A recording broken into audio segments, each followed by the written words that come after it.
Hello everyone, આપ સૌનું Shri Sahajanand institute of science and ટેકનોલોજીમાં આપનું હાર્દિક સ્વાગત છે.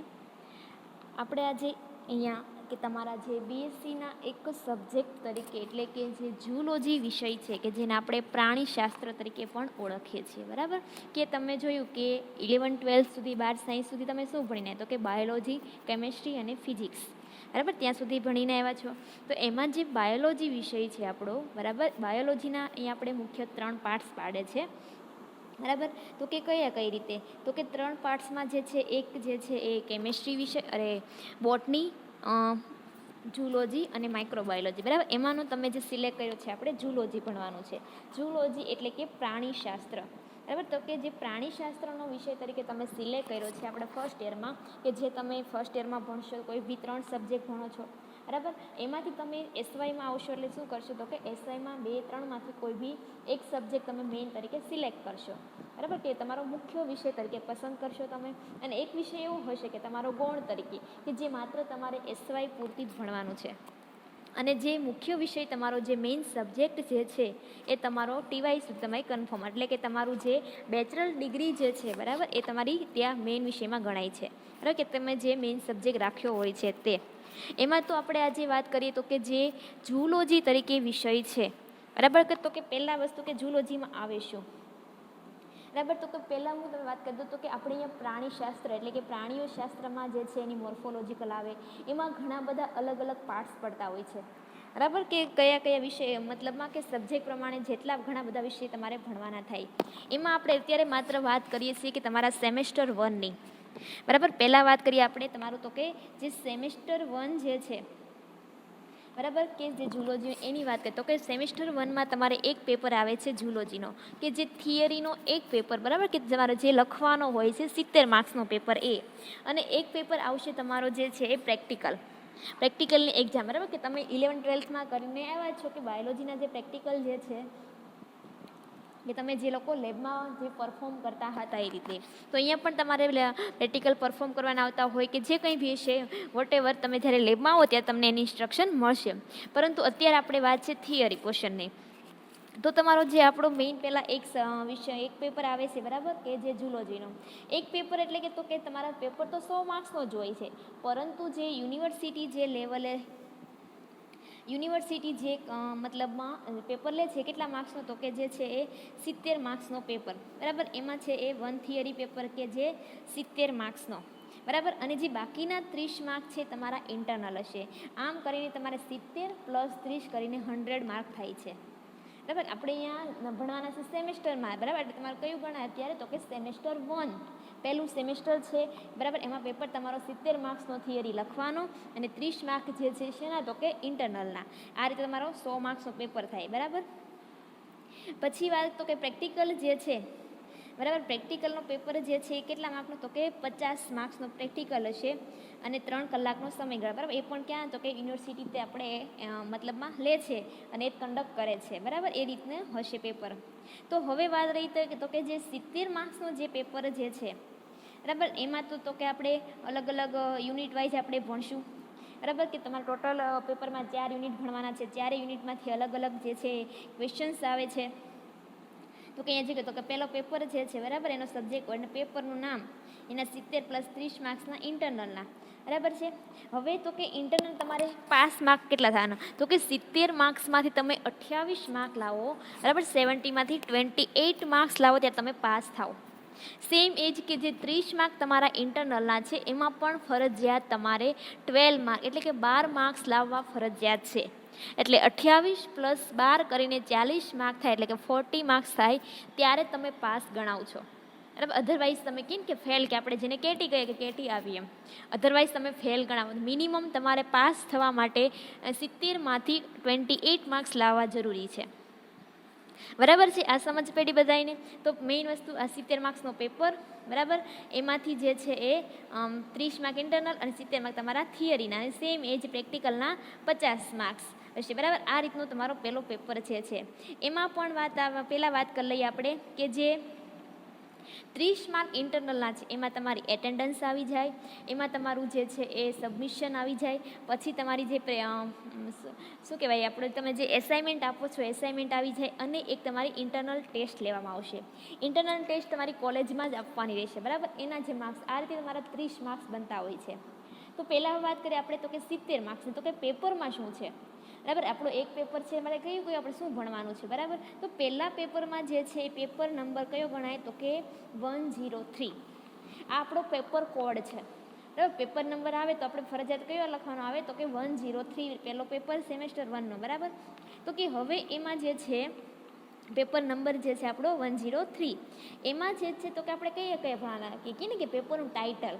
હવે મેઇન વસ્તુ આપણને કે પેપરના ટાઇટલમાં શું છે, તો હજુ તમને ખ્યાલ નથી, પણ કહી દઈએ કે જ્યારે તમારે પ્રેક્ટિકલ એક્ઝામ હોય છે તો એમાં તમારે વાઇવાના આન્સર આપવાના આવે છે, બરાબર. તો આ જે વાઇવામાં હોય છે ને તો ત્યારે તમને ખાલી કોમન ક્વેશ્ચન પૂછે ને કે તમે કેટલા પેપર ભણીને આવ્યા છો, અને જે પેપર પેપરના નામ શું છે, તો ત્યારે કોઈ સ્ટુડન્ટને નામ પણ આવડતા હોતા નથી. તો એટલીસ્ટ આપણે શું ભણીએ છીએ તો આપણને ખ્યાલ હોવો જોઈએ કે નહીં. તો જે આપણું પેપરના નામ જે છે આપણને ખબર હોવી જોઈએ કે હું સેમેસ્ટર 1માં ઝૂલોજીના વિષયમાં જે છે આટલા ટોપિક ભણું છું, એટલે મતલબમાં કે આટલા સબ્જેક્ટ જે છે આવા ટાઇટલ સાથે ભણું છું. તો કે એમાં જે છે એ પહેલું ટાઇટલ કહે તો કે પહેલું જે છે ડાયવર્સિટી ઓફ લાઈફ, બરાબર. એમાં કે તો કે વર્ગીકરણ ભણવાનું છે. તમે બધા 11-12માં ભણીને આવ્યા છો કે તેમાં તમે સમુદાય ભણ્યા, બરાબર, કે પ્રજીવ સમુદાય ને સૂત્રકૃમિ સમુદાય, સંધિપાદ ને સસ્તન ને, બરાબર. એ જે તમે સમુદાય જેટલા પણ ભણીને આવ્યા છો વર્ગ, એ શું છે તો કે પ્રાણીઓનું વર્ગીકરણ, એટલે કે જેને આપણે ક્લાસિફિકેશન કહીએ. આપણે એનિમલ પર ભણીએ છીએ એટલે પહેલી વસ્તુ તો મેઇન ક્લાસિફિકેશન તો આવવાનું જ, બરાબર. તો ડાયવર્સિટી ઓફ લાઈફમાં જે છે એનું ક્લાસિફિકેશન આવશે, બરાબર. પછી કોઈ બી એનિમલ વિશે ભણવાનું આવશે. બીજો સબ્જેક્ટ છે હિસ્ટોલોજી. હિસ્ટોલોજી એટલે કે જેને આપણે પેશી વિદ્યા કહીએ છીએ. આપણે ચોક્કસ પેશીઓ વિશે ભણવાનું છે, બરાબર, કે જુદા જુદા આપણા અંગોની જે છે આંતરિક રચના ભણવાની છે, જેમ કે આપણું જઠર લઈ લો, આંતરડું લઈ લો, બરાબર, જેને આપણે સ્ટમક, ઇન્ટેસ્ટાઇન એવું કહીએ છીએ. એનો જો આપણે છેદ લેવામાં આવે તો એના જે અલગ અલગ લેયર પડે છે, કઈ રીતની રચના જોવા મળે છે તે, કે જેને આપણે શું કહીએ તો કે પેશી વિદ્યા. પેશી લેવલે જેનું આપણે વર્ગીકરણ કરતા હોઈએ, વર્ગીકરણ શું, જે પેશીનો જે અભ્યાસ કરતા હોઈએ ત્યારે આપણે એને કહીએ છીએ પેશી વિદ્યા. એમાં ભણવાનું છે આપણે હિસ્ટોલોજી. પછી તો કે જનરલ મોર્ફોલોજી, બરાબર, કોઈ બી એકાદું એનિમલ વિશે ભણવાનું છે. પછી ફંક્શનલ એનાટોમી, કે એની જે એનિમલ હશે એના અલગ અલગ તંત્રો વિશેની વાત કરીએ. પછી જીનેટિક, જે જનીન વિદ્યા, તમે મેન્ડલ વિશે આગળ ભણીને આવ્યા જ છો, બરાબર, 11-12માં, કે મેન્ડલના પ્રયોગો, એક સંકરણ, દ્વિસંકરણનો, બરાબર. એ રીતના અલગ અલગ એના જે એક્સપેરિમેન્ટ છે એ જીનેટિક્સમાં આવશે. એનિમલ બાયોટેકનોલોજી છે, બરાબર, ઇકોલોજી છે, અને પોલ્યુશન. આટલા તમારા ટાઇટલ છે કે તમારે એક પેપરમાં આટલા ટોપિક વિશે ભણવાનું છે, બરાબર. સમજ પડી. તો એમાં આપણે પહેલા વસ્તુ જોઈએ, બરાબર. તો પહેલી વસ્તુ કે તમારો આ છે તમારો સિલેબસ. તો કે સિલેબસમાં શું છે તો કે ટોટલ 4 યુનિટ ભણશો, બરાબર. 4 યુનિટના માર્ક્સ પહેલાં વેઇટેજ ગણી લઈએ તો કે જે પહેલાં 2 યુનિટ હશે એ 18 માર્ક્સના હશે, બરાબર. 18 માર્ક્સના પહેલાં 2 યુનિટ હશે, બરાબર, માર્ક્સ. એટલે કે પહેલાં જે તમારે યુનિવર્સિટીની પેપર સ્ટાઇલમાં પણ આપણો જે 70 માર્ક્સનો પેપર છે તેમાં પણ તમને 4 ક્વેશ્ચન પૂછવામાં આવે છે. 4 ક્વેશ્ચન એટલે કઈ રીતે તો કે જે પહેલો ક્વેશ્ચન છે ક્વેશ્ચન 1, બરાબર, એ તમને 14 માર્ક્સનો પૂછી શકે છે, 14 માર્ક્સનો, બરાબર. સેમ એ જ તમને અથવા તો 7 + 7 એટલે કે 7 માર્ક્સના 2 પૂછી શકે, અથવા તો 10 + 4, બરાબર. એ તમારા ક્વેશ્ચન્સ ઉપર ડિપેન્ડ છે કે તમને કેટલા માર્ક્સનો ક્વેશ્ચન પૂછવો. મતલબમાં જે પહેલો ક્વેશ્ચન 1 હશે કેટલા માર્ક્સનો તો કે 14 માર્ક્સનો. સેમ એના અથવામાં પણ બીજો 14 માર્ક્સનો ક્વેશ્ચન હશે. 1A છે, બરાબર, તો 1A છે તો એના જ અથવામાં 1B પણ હશે, બરાબર, ઓર કરીને હશે. અથવા તો તમે ઉપરનો ક્વેશ્ચન લખો, અથવા ન આવડે તો તમે નીચેનો ક્વેશ્ચન લખો, બરાબર. આ રીતે મોટા 4 ક્વેશ્ચન છે, 4 ક્વેશ્ચન, બરાબર, 14 માર્ક્સના. બાકી વધ્યા જે 4 માર્ક્સ વધ્યા, બરાબર, કે જે આપણે કેટલા માર્ક્સનું યુનિટ છે ટોટલ તો કે 18 માર્ક્સનું. જે બાકીના 4 માર્ક્સ વધ્યા, આ 4 માર્ક્સમાંથી તમારે શોર્ટ ક્વેશ્ચન કે જેને આપણે 1 લાઇનર કહીએ ને, SQ કહીએ છીએ, MCQ અથવા તો SQ તમારે લખવાના આવે છે. તમને કોઈ બી 6 MCQ કે MCQ આપ્યા હોય એમાં તમને આવડતા હોય એવા તમારે 4 લખવાના છે, SQ કે MCQ. એટલે થઈ ગયા 14 + 4 કરીને આ રીતે 18 માર્ક્સ. એટલે ટોટલ જે પહેલાં 2 યુનિટ હશે, 2માં 18 માર્ક્સના ક્વેશ્ચન્સ એટલું માર્ક્સ હશે. ત્રીજો અને ચોથો ક્વેશ્ચન્સ હશે એ બંને 17 માર્ક્સના, બરાબર. તો 17 માર્ક્સમાં એમાં સેમ આ જ પેટર્ન કે પહેલો ક્વેશ્ચન 14 માર્ક્સનો હશે, પણ જે SQ MCQ હશે તમારે કેટલા લખવાના, તો કે 3 લખવાના. કોઈ બી 5 આપ્યા હોય એમાં તમે કોઈ બી 3 લખી શકો છો. બરાબર. તો કે આ રીતે જે છે તમારા માર્ક્સનું વેઇટેજ અને યુનિટ પ્રમાણે હશે. હવે આપણે પહેલી વાત કરીએ જે છે આપણું ફર્સ્ટ યુનિટ.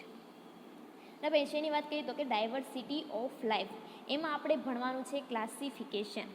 બરાબર. તો કે હવે પ્રાણીઓનું વર્ગીકરણ કેમ પાડ્યું છે, કેટલા વર્ગમાં પાડ્યું, કેટલા સમુદાયમાં પાડ્યું છે, એ બધું આપણે આગળ ડિટેલમાં ભણતા જઈશું. બરાબર. પણ પહેલાં અહીંયા સુધી વાત કરી લે કે જે આપણું આખું ક્લાસિફિકેશન છે, એટલે કે પ્રજીવ સમુદાય જે છે, બરાબર, પ્રજીવ પ્રાણીઓ જેને પ્રોટોઝોઅન્સ કહીએ છીએ, ત્યાંથી લઈને મનુષ્ય એટલે કે જે સસ્તનમાં આવે છે, એટલે કે જે સસ્તન સૌથી મોટો વર્ગ છે. બરાબર. ઉચ્ચ કક્ષાનો જે વર્ગ છે સસ્તન, ત્યાં સુધીનું વર્ગીકરણ. પણ એમાંથી આપણે અડધા સમુદાય અને અડધા જે ક્લાસ છે એ આ સેમેસ્ટરમાં ભણવાના, એટલે કે પહેલા સેમેસ્ટરમાં અડધા સમુદાય અને બાકીનો અડધો સમુદાય છે એ નેક્સ્ટ એટલે કે આપણે સેકન્ડ સેમેસ્ટરમાં ભણશું. બરાબર. તો અત્યારે આપણે આજે સેમેસ્ટર 1માં જે સમુદાય ભણવાના છે કયા કયા, તો કે પ્રોટોઝોઆ એટલે કે પ્રજીવો છે, પોરીફેરા એટલે કે કોષ્ઠાંતરી સમુદાય છે, સસિદ્રા સમુદાય છે, સિલિયન્ટ્રેટા એટલે કે કોષ્ઠાંતરી સમુદાય છે, પ્લેટીહેલ્મિન્થીસ એટલે કે પૃથુકૃમિ પ્રાણીઓ છે, નિમેલ્થેલ્મિન્સ એટલે કે જેને આપણે નિમેટોડા કહીએ છીએ. બરાબર. પછી તો કે જે પ્રોટોકોડેટ્સ છે, પ્રોટોકોડેટામાં એટલે કે પ્રમેરુદંડીઓ, જેમાં આપણે સામી મેરુદંડી, પુચ્છ મેરુદંડી, શીર્ષ મેરુદંડી ભણી ગયા. બરાબર. એ છે. પછી સાયક્લોસ્ટોમાટા એટલે કે શુષ્મુખા પ્રાણીઓ છે, અને સુપર ક્લાસ સ્પીસીસ કે જે સુપર વર્ગ જે આપણો મત્સ્ય છે ત્યાં સુધીનું આપણે ભણવાનું છે આ સેમેસ્ટર 1માં. બરાબર. તો કે હવે અહીંયા શું કીધું છે, તો કે classification of phylum protozoa with example. તમે હજુ સેમેસ્ટર 1માં છો. બરાબર. એટલે તમારે ખાલી માત્ર આપણે શું કરવાનું, તો કે પ્રજીવ સમુદાય છે એનું વર્ગીકરણ ભણવાનું, એટલે કે એનું સ્થાન ક્યાં છે તે અને એના ઉદાહરણ. બરાબર. આપણે એના આગળ વર્ગ જે છે, વર્ગમાંથી પછી એના શ્રેણી પડે છે, એ બધું આપણે આગળ તમારે ભણવાનું. આ સેમેસ્ટર પૂરતું નથી. બરાબર. ભણવાનું તો છે જ, પણ આ સેમેસ્ટરમાં આપણે ભણવાનું નથી. હવે વાત આવે કે આ તમે આખા જે સમુદાય ભણશો તો ખરા. બરાબર. બધાને આવડે પણ કે ક્લાસિફિકેશન હોય, આપણે એના ખાલી વર્ગીકરણ, આપણે એના લક્ષણો જ ભણવાના છે. તો કે આ જે વર્ગીકરણ જે છે, લક્ષણો જે છે એ આપણને ખબર, એક્ઝામમાં ક્વેશ્ચન્સ કઈ રીતે આવે, તો જે મેં 14 માર્ક્સનો ક્વેશ્ચન કીધો છે, તો કે સેમ એ રીતે આવે કે સમુદાય, પ્રજીવ સમુદાયના સામાન્ય લક્ષણો લખી તેના ઉદાહરણ સહ સમજાવો. બરાબર. આ રીતે કોઈ બી તમને સમુદાય વિશે પૂછે, એના સામાન્ય લક્ષણો લખવાના અને ખાસ એનું મેઇન એક્ઝામ્પલ લખવાનું. બરાબર. તો કે આ રીતનો ક્વેશ્ચન થઈ ગયો. કોઈ પણ સમુદાયના સામાન્ય લક્ષણો લખવાના, નીચે એનું એક્ઝામ્પલ લખવાનું. આ રીતનો ક્વેશ્ચન્સ આવશે. બરાબર. તો કે આટલું થઈ ગયું આપણું ડાયવર્સિટી ઓફ લાઈફમાં એનું ક્લાસિફિકેશન. એમાં જે પહેલા જ યુનિટમાં બીજો પાર્ટ જે છે મેં તમને કીધું હતું એમ કે હિસ્ટોલોજી છે. બરાબર. કે આપણે શું ભણવાની છે, એની પેશી વિદ્યા જેને કહીએ છીએ તે. તો કે એમાં હિસ્ટોલોજી કોની, તો કે પહેલી સ્ટમક એટલે કે જઠરની ભણવાની છે, ઇન્ટેસ્ટાઇન એટલે કે આંતરડું, લીવર છે, પેનક્રિયાઝ, કિડની, આટલા જે છે 5 અંગો વિશેની આંતરિક રચના જે છે ભણવાની છે. અને 3 જે છે મસલ્સ કે જેને આપણે સ્નાયુઓ કહીએ છીએ, સ્મૂધ મસલ્સ, સ્કેલેટલ મસલ અને કાર્ડિયાક મસલ. બરાબર. સરળ સ્નાયુ, કંકાલ સ્નાયુ. બરાબર. એ જે સ્નાયુ છે એના વિશેનો પાઠ. એટલે કે આપણે શું થયું, તો કે પહેલા યુનિટમાં જે છે એક તો આપણું શું થઈ ગયું, તો કે ક્લાસિફિકેશન પાર્ટ, અને બીજો પાર્ટ જે છે એ હિસ્ટોલોજીનો, પેશી વિદ્યાનો. બરાબર. આટલું હતું આપણું પહેલા યુનિટમાં. બરાબર. આ કેટલા માર્ક્સનું છે આખો યુનિટ? 18 માર્ક્સનું છે પહેલો યુનિટ. બરાબર. આ રીતનું થઈ ગયું. હવે નેક્સ્ટ આવે છે તો કે બીજું યુનિટ, સેકન્ડ યુનિટ. સેકન્ડ યુનિટમાં શું, તો કે મેં કીધું મોર્ફોલોજી અને એનાટોમી. તો કે કોની ભણન, તો કે હાઇડ્રા. તમે બધાએ નામ સાંભળ્યું છે હાઇડ્રાનું. બરાબર. તમે આગળ આપણે 11-12માં ભણીને જ આવ્યા કે હાઇડ્રા જે છે કયા સમુદાયનું પ્રાણી છે. તો કે હાઇડ્રા જે છે એની હેબિટ અને હેબિટાટ એટલે કે રહેઠાણ અને વસવાટ. બરાબર. એની આપણે આદતો જે છે, વસવાટ, એ બધું ભણવાનું છે. એની જે લોકોમોશનની મેથડ, એ પ્રચલન કઈ રીતે કરે છે, એની અલગ અલગ પ્રકારની પ્રચલન જોવા મળે છે, એની રીતો જે છે. પછી એમાં ઘણી બધી રીતે એનામાં રિપ્રોડક્શન એટલે કે પ્રજનન પણ જોવા મળે છે. એની બોડી વોલ એટલે કે શરીર દિવાલ છે. બરાબર. એના વિશે જે છે અને ટીનોબ્લાસ્ટ જે છે એટલું આપણે હાઇડ્રા પ્રાણીના મોર્ફોલોજી તરીકે ભણવાની છે. બરાબર. સેમ એ જ અધર એક્ઝામ્પલ જે છે એ કોનું, તો કે લીવર ફ્લક, કે જેને આપણે યકૃત કૃમિ કહીએ. તમે ભણીને આવ્યા કે પાંદડા જેવા આકારનું જે છે એ યકૃત કૃમિ જોવા મળે છે. તો યકૃત કૃમિમાં પણ એની હેબિટાટ જે છે, બાહ્ય લક્ષણો ભણવાની, શરીર દિવાલ છે, પાચન તંત્ર, ચેતાતંત્ર, ઉત્સર્જન તંત્ર અને રિપ્રોડક્શન એટલે કે પ્રજનન તંત્ર, બધા તંત્રો વિશે આપણે યકૃત કૃમિ પણ ભણવાનું છે. બરાબર. અને સેમ એ જેની એની લાઈફ સાયકલ ભણવાની છે, કે લાઈફ સાયકલમાં જે છે એના એગ જે છે, એના લાર્વા છે, બરાબર, એના જે આખી લાઈફ સાયકલના અલગ અલગ સ્ટેજીસ આવે છે. તે આગળ જ્યારે હું તમારા લેક્ચર લઉં ત્યાં તમને ડીપમાં સમજાવું છું કે આપણે આગળ એના વિશે ભણવાનું છે, એમાં શું આવે છે તે. બરાબર. પણ જસ્ટ આપણે શું ભણ્યા, તો કે જે આપણું સેકન્ડ યુનિટ છે 18 માર્ક્સનું, એમાં આપણે એક પ્રાણી કયું ભણવાનું, તો કે હાઇડ્રા, અને બીજું પ્રાણી જે છે યકૃત કૃમિ, જેને આપણે લીવર ફ્લક કહીએ છીએ. આ બે પ્રાણીઓની જે છે બાહ્યાકાર વિદ્યા કહીને, તમે કેમ દેડકો ને એવું ભણીને આવ્યા છો 11-12માં, બરાબર. દેડકો છે, ઉંદર છે, વંદો ભણીને આવ્યા. સેમ એ જ અહીંયા આપણે કોનું ભણવાનું છે, તો કે હાઇડ્રા અને યકૃત કૃમિનું. આ થઈ ગયું આપણું સેકન્ડ યુનિટ. બરાબર. આ બીજું યુનિટમાં આ રીતનું ભણવાનું છે. નેક્સ્ટ જે છે થર્ડ યુનિટ જે છે આવે છે, તો કે જીનેટિક્સ, જનીન વિદ્યા. એમાં શું, તો કે પહેલાં ઇન્ટ્રોડક્શન ટુ જીન, જનીન છે શું, આપણે એની પ્રસ્તાવના જોવી પડે. બરાબર. જનીન કોને કહેવાય, શું છે. પછી તો કે એમાં જે મેન્ડલના જે અલગ અલગ પ્રયોગો છે, કે મેન્ડલે જે ઘણી બધી આનુવંશિકતાઓ આપી છે, બરાબર, એના આનુવંશિકતા વિશેનો આપણે અભ્યાસ કરવાનો છે. તો કે એમાં એનો જે મોનોહાઇબ્રિડ, ડાયહાઇબ્રિડનો એટલે કે એક સંકરણ, દ્વિસંકરણનો જે કસોટી સંકરણ જેને આપણે કહીએ છીએ પ્રયોગ છે તે છે. પછી અપૂર્ણ પ્રભાવિતા જે છે, કોડ કે પ્રભાવિતાને, બરાબર, એ છે. પછી મલ્ટિપલ એટલે કે બહુરૂપકતા છે, આરએસ ફેક્ટર જે છે, પોલિજેનિક, લિથલ જીન કે જેને આપણે ઘાતક જનીનો કહીએ છીએ. તો કે આ જે જેનેટિક છે, જે મેન્ડલની જે બધી આનુવંશિકતા આપી છે, એના જે અલગ અલગ પ્રયોગો જોવા મળે છે, એના વિશે આપણે લખવાનું છે, એટલે એના વિશે આપણે ભણવાનું છે. બરાબર. તેને બહુ સરસ રીતે તમને ડીપમાં ભણાવીશ કે જનીન વિદ્યા એટલે શું છે ખરેખર, બરાબર, જનીન કોને કહેવાય છે, મેન્ડલે કેવા કેવા પ્રયોગો આપ્યા છે, બરાબર, એના પ્રયોગો શું કહેવા માગે છે, કે એનામાં એને શું પરિણામ મળ્યું હતું, બરાબર, બધું તમને વ્યવસ્થિત જ્યારે આગળ લેક્ચર લઈએ આપણે ત્યારે તમને વ્યવસ્થિત ડીપમાં સમજાવું કે કોને કહેવાય. આપણે જનીન એટલે શું, ત્યાંથી જ આપણે શરૂઆત કરવાની છે. બરાબર છે. તો આ થઈ ગયો એક પાર્ટ જીનેટિક્સનો. એમાં સેકન્ડ પાર્ટ છે જે કયો, તો કે બાયોટેકનોલોજી. બરાબર. બાયોટેકનોલોજી તો કે જે કહે ને કે મતલબમાં કે આપણે જે ટેકનોલોજી છે એમાં આપણે જ્યારે બાયોને એડ કરીએ છીએ ત્યારે જે બાયોટેકનોલોજી બને છે. બરાબર. કે પ્રાણીઓની જે તકનિક, પ્રાણીઓના જે ઘણી બધી એના સંશોધનોમાં જે છે આપણે ટેકનોલોજી ઉપયોગ કરતા હોઈએ, બરાબર, એના વિશે આપણે જ્યારે આવે તો એને શું કહેવાય, તો કે બાયોટેકનોલોજી. એમાં પણ જે એનિમલ બાયોટેકનોલોજી છે એની ફિલ્ડ કેટલી બધી છે, કઈ છે, બરાબર, ફિલ્ડ ઓફ બાયોટેકનોલોજીમાં કઈ વસ્તુનો સમાવેશ થાય તે ભણવાની છે.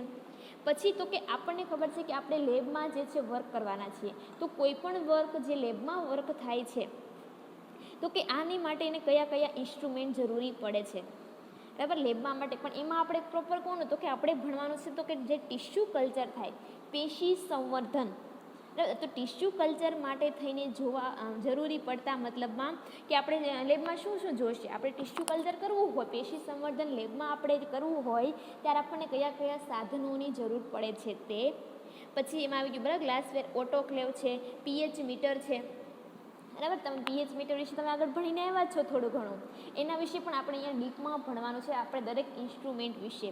અને લાસ્ટ જે છે કે જીનેટિક એન્જિનિયરિંગ ઇન ઝૂલોજી, એનું ઇન્ટ્રોડક્શન આપણે કરાવવાનું છે, બરાબર, કે જીનેટિક એન્જિનિયરિંગ છે ઝૂલોજીમાં મતલબમાં કઈ રીતનું હેલ્પફુલ છે ને કઈ રીતનું જે છે તે. તો આ કયું થયું, તો કે બાયોટેકનોલોજી એટલે કે જનીન વિદ્યા અને બાયોટેકનોલોજીનો આપણો થર્ડ યુનિટ છે, કે જે કેટલા માર્ક્સનો, તો કે 17 માર્ક્સનો ક્વેશ્ચન છે. બરાબર. સેમ એ જ બાકી આવ્યું, તો કે લાસ્ટ એટલે કે ચોથું યુનિટ્સ. ચોથું યુનિટમાં મેં કીધું પાર્ટ છે, તો કે પહેલો જે છે ઇકોસિસ્ટમ.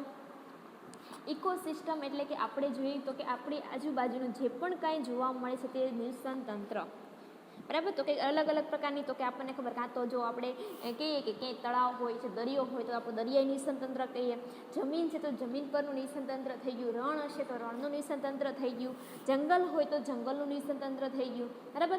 તો આપણે આવા અલગ અલગ જે નિવસન તંત્ર વિશે ભણવાનું છે. બરાબર. એમાં થઈ ગયું મરાઇન એક્વેટિક ઇકોસિસ્ટમ, બરાબર, એટલે કે જલીય નિવસન તંત્ર. પાણીમાં પણ છે ખારું મીઠું પાણી, વહેતું પાણી, સ્થિર પાણી, બરાબર, ઊંડા નીચે પ્રદેશવાળો, મધ્યમ ઊંડાઈ હોય, હાવ તળિયાના પ્રાણીઓ અલગ અલગ, કે જે લેવલ જેમ પાણીના ફરે એમ પ્રાણીઓ પણ જુદા જુદા જોવા મળતા હોય છે. તો એના વિશેની વાત કરીશું. પછી ફૂડ ચેઇન, કે જે આપણી આહાર શૃંખલા છે, બરાબર, એ જે છે. પછી તો કે ફૂડ વેબ જે છે, એનર્જી ફ્લો જે છે, બરાબર, એ રીતના જે બધા અલગ અલગ પિરામિડ જે છે. પછી આખી આપણી બાયોજીઓકેમિકલ સાયકલ જે છે, એમાં આપણે ભણીએ કે તો કે નાઇટ્રોજન સાયકલ, સલ્ફર સાયકલ ને, બરાબર, ફોસ્ફરસ ને, જે બધી સાયકલ જે છે એમાં આપણે ખાલી ભણવાની છે એક નાઇટ્રોજન સાયકલનું એક્ઝામ્પલ લઈને આપણે ભણવાનું છે. તો આ બધું શું થઈ ગયું, તો કે આપણું નિવસન તંત્ર વિશેનું થઈ ગયું. તો આપણું આખું થઈ ગયું ઇકોસિસ્ટમ, બરાબર, એક અડધું યુનિટ આપણે એ ભણવાનું છે. પછી બીજા પાર્ટમાં જે છે કયું છે, તો કે પોલ્યુશન, એટલે કે જેને આપણે શું કહીએ, પ્રદૂષણ. એમાં કયા કયા, તો કે એર પોલ્યુશન ભણવાનું છે, water pollution, soil pollution, noise અને પ્લાસ્ટિક. હવાનું પ્રદૂષણ, પાણીનું, જમીનનું, અવાજ અને પ્લાસ્ટિક પ્રદૂષણ. આ પ્રદૂષણમાં તો કે પેલી વસ્તુ પોલ્યુશન કેમ થાય છે, શેના આધારે એનો ફેલાવો થાય છે, એના ફેલાવાના કારણે કયા ઘટકો છે જે જવાબદાર છે, પછી તો કે એની અસર કેવી જોવા મળે છે, પછી તો કે ધ્યેય આપણે જોઈએ કે આ પોલ્યુશન થાય છે ને અટકાવવા માટેના આપણે ઉપાયો શું કરી શકીએ છીએ, બરાબર. આ રીતનું જે છે બહુ ઇઝી એવો આખો યુનિટ જે છે એ પોલ્યુશનનો છે, બરાબર. એટલે શું થઈ ગયું, આપણું આખું નિવસન તંત્ર વિશે અને પોલ્યુશન એ બે પાર્ટમાં ભણી ત્યારે આપણું થઈ ગયું ચોથું યુનિટ, કે જેને આપણે 17 માર્ક્સ કરવાના છે, બરાબર. તો આ રીતે જે છે આપણો થિયરીનો એક પેપર કે જેમાં 4 યુનિટ્સ અને તમને જે કીધા કે એટલા પ્રકારના જે છે એ ટોપિક આપણે ભણવાના છે તમારે, બરાબર. સમજ પડી. તો કે આપણે આ તો તમારે ખાલી જસ્ટ સિલેબસની ઇન્ટ્રોડક્શન હતી કે તમે સેમ 1માં આવ્યા છો, ઝૂલોજી વિષય રાખ્યો છે, તો આપણે એનો એક પેપર આવે છે, એમાં આપણે શું ભણવાનું છે, કે ખાલી ઉપર છેલ્લી માહિતી હતી આ તમારી માટે, કે આપણે ખરેખર આવે છે શું, બરાબર. જેમ જેમ તમારા લેક્ચર લેશે અને જેમ જેમ આગળ તમારું સિલેબસ ચાલતો જશે તેમ તેમ તમને વધારે સમજાતું પણ જશે અને આગળ તમને ડીપમાં ખ્યાલ પણ આવશે કે ખરેખર આપણે શું ભણીએ છીએ, શું આવે છે ખરેખર સબ્જેક્ટમાં, બરાબર. આ તો કંઈ નહીં, ખાલી આપણે એક ઝલક હતી, બરાબર. મૂવીમાં કેમ કે પહેલાં ટ્રેલર આવે એમ તમને ખાલી ટ્રેલર હતું કે આપણે સબ્જેક્ટમાં આવું ભણવાનું છે, બરાબર છે. પહેલાં ફરી કહી દઉં છું કે તમારો પેપર જે છે કેટલા માર્ક્સનો થિયરીનો, તો કે 70 માર્ક્સનો, અને પ્લસ જે છે એ 30 માર્ક્સ છે તમારા ઇન્ટરનલના. આ રીતે તમારો 100 માર્ક્સનો પેપર બને છે અને પ્રેક્ટિકલ જે છે 50 માર્કના, બરાબર. એનું આપણે જ્યારે લઈએ છીએ પ્રેક્ટિકલ ત્યારે તમને એની વિશેની આગળ વાત કરું છું, બરાબર. કે આઈ હોપ અહીંયા સુધી બધાને સમજ પડી હશે સિલેબસની, કે આવો આપણો સિલેબસ છે, બરાબર. અને હવે આવે કે સિલેબસ જે છે એની કોપી તમને હું ગ્રુપમાં મોકલી દઈશ, બરાબર. તમે લોકો ડાઉનલોડ કરી રાખજો અને એની પ્રિન્ટ કઢાવીને રાખવાની છે, કે તમને ખ્યાલ આવે કે મારો આ જે છે એ પેપરનો સિલેબસ આવો છે, બરાબર. બાકી એની ટાઈમ કોઈ ડાઉટ કે કંઈ બી ન સમજ પડે તમે મને પૂછી શકો છો.